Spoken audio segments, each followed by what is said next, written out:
আবিদিন ইয়াউমাল কিয়ামাতি মা মাতা আলাইহি। কিয়ামতের ময়দানে প্রত্যেকটা বান্দাকে যে যে অবস্থায় মৃত্যুবরণ করেছে, যে যে অবস্থার উপর মৃত্যুবরণ করেছে, সে অবস্থার উপরই তাকে উত্তোলন করা হবে। মুল্লা আলী কারি রহমাতুল্লাহি আলাইহি মিরকাতুল মাফাতিহ শরহ মিশকাতুল মাসাবিহের মধ্যে উক্ত হাদিসের ব্যাখ্যায় বলেন, মা মাতা আলাইহি আই মিনাল আমালি খাইরান কানা আও অথবা চাই আমলটা মন্দ হোক।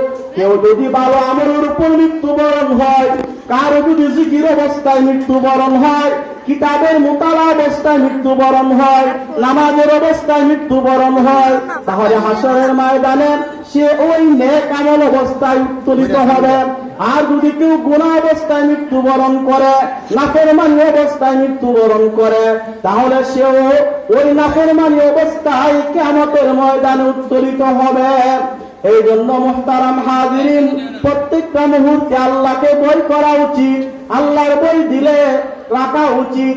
হাদিস শরীফ আল্লাহ রাসূল বলেন, আখরিজু মিনান নার মান খাফানি ফি মাকাম।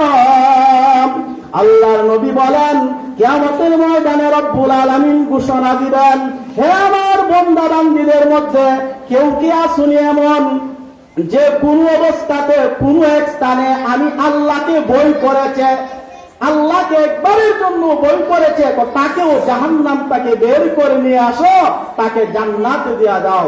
এই জন্য মুহতারাম হাজিরিন, আল্লাহর ভয় আমরা সর্বদাই রাখবো, অন্তরে রাখবো। আল্লাহর বইয়ের চেয়ে শ্রেষ্ঠ কোন নিয়ামত এই জগতে কিছু নাই।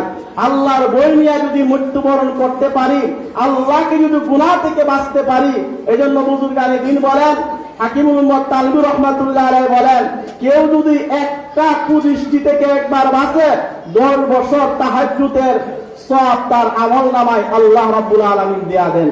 এই জন্য আমরা সর্বাবস্থায় আল্লাহকে ভয় করব, গুনাহ থেকে বেঁচে থাকবো। আল্লাহ আমাদেরকে আমলের তৌফিক দান করুন। ওয়া আখির দাওয়ানা আনিল হামদুলিল্লাহি রাব্বিল আলামিন।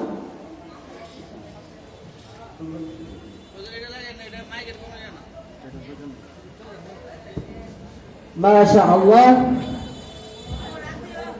প্রিয় একাদশী, এখন